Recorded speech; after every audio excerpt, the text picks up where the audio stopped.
lagi mo pa rin pangarapin ang may marating. Ano man ang mga pagsubok at problema ang dumating. Mabagal man ang pag-abante? Okay lang yan, basta ang importante dumidiskarte. Tandaan mo na ang buhay ay hindi laging malungkot at malumbay. Kaya patuloy ka lang lumaban at maging matibay.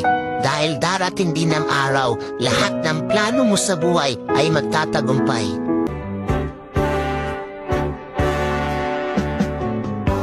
Sa tuwin ay naaalala ka,